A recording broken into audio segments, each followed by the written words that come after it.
I've tried. I've seriously tried, but I couldn't.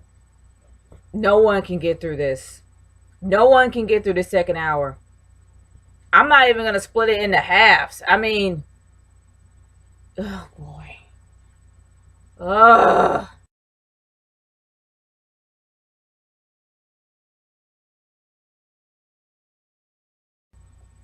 Raw is not completely over, and we are still on the second half of the show. I tried my hardest to get through it, but I really couldn't. It was so boring and just so dull. You can tell that the crowd was boring.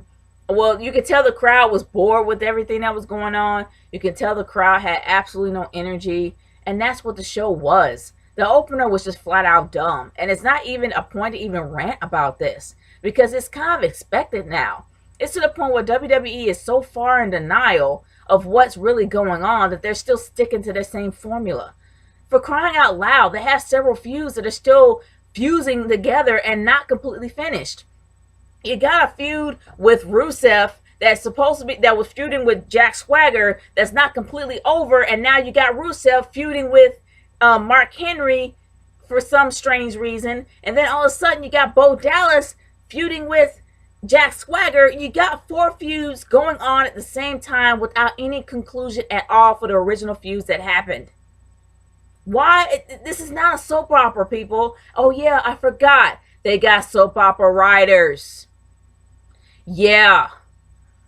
Oh boy. It's like, why even rant about this? It's to the point where it's going to be expected. There's only a handful of times where WWE gets it right, and this is a time where they didn't. For crying out loud, the Bellas feud is just the worst feud I've ever seen in my life. They're trying to make something beefier like the whole AJ and Caitlyn feud. You can't top it with Lita and Trish anymore. I mean, that's a feud that you're never going to see again. But I will say that they kind of 86 the Funkadactyls feud, and somehow they wanted to go stick to the Bella Twins, which is a given that these girls really don't want to feud at all. They were really uncomfortable feuding last week. Shoot, Nikki couldn't even push her sister. She couldn't even push her sister, let alone hit her. And the things that she said really hurted her. Like, you can tell that her heart was breaking on the inside. Besides Bree's heart breaking on the inside, they were uncomfortable. They couldn't go on with this feud. And for some reason, they're going to continue doing it no matter how uncomfortable they are. There's a lot of other things that they can do. They can still feud with AJ and Paige, and they kind of pushed that to the side. They had the Funkadactyls feuding, but then they punched that to the side. And now for some reason you have a random Divas match with like the sixth Diva match with Rosa Mendez, who is practically hasn't been seen in Lord knows how long, with Eva Marie and Layla.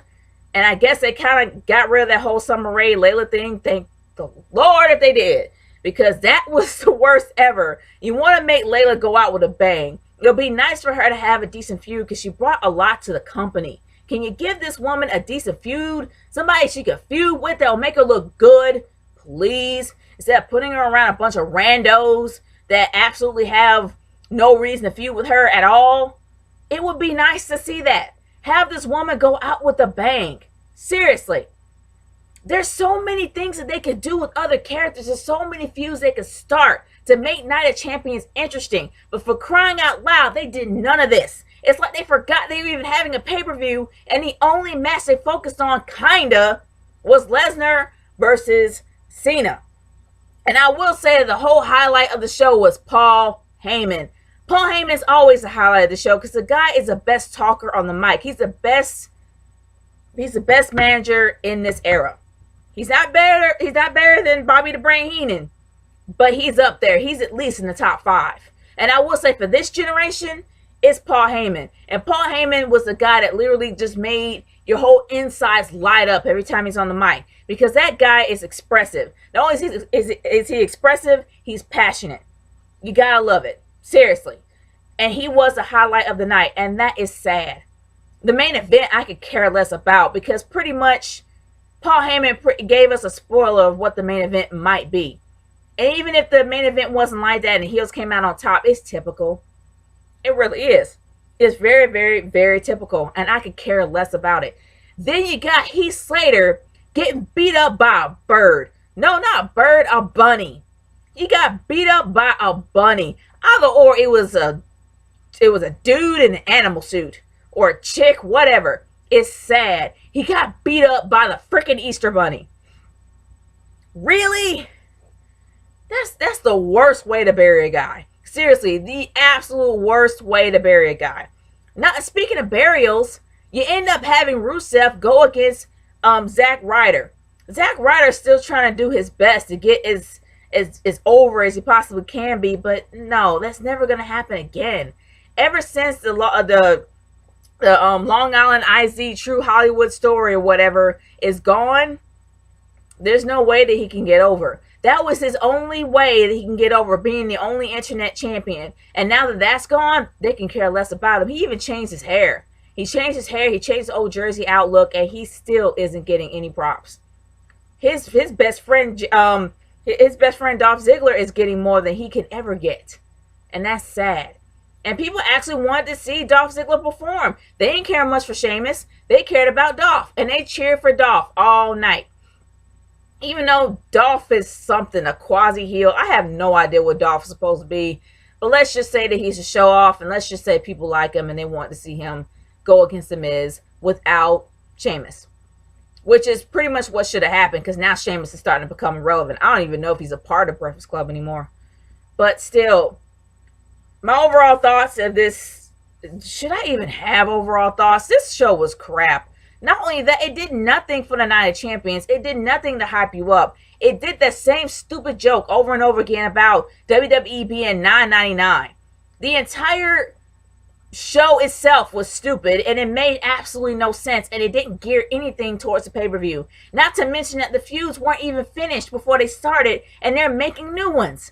They're making the same two people go against two different people without concluding the feuds that was before with the other person. They're still like merging feuds and adding stuff in, and instead of finishing what they got.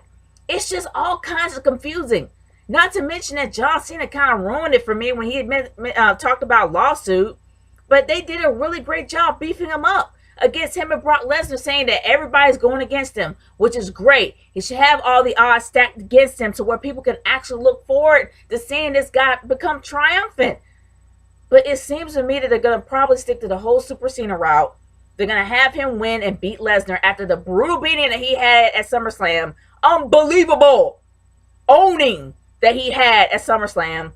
Beat Lesnar and have Seth Rollins take the belt. Which would be worse is that if the only thing of the opener was comical was how people flubbed up their lines and not Chris Jericho's highlight reel, which would have been great without the Krusty Crew, and just had Randy Orton there front and center with Chris Jericho. It would have been great if they did that. But still, everybody messed up their lines, which I guess is normal. You have Triple H out there for no apparent reason, just to show that he's freaking Triple H. And then you got the rest of the Krusty Crew, including the forgettable one, Kane. Yeah, that made absolutely no sense whatsoever. And honestly, I really don't know what to think about this pay-per-view, let alone care to watch it. But I could not get through the second half. I could not try, and I'm not going to. But I still, for those that actually were brave enough to get through the second half, I want to hear your thoughts. Leave a comment section, leave a comment in the comment section below, or send me a video response. As you can see, I'm messing up because I'm tongue-tied and I'm tired, because that was the most boring Raw I have seen in a while. It's Niche Girl 30 signing off. Peace out, y'all. Bye.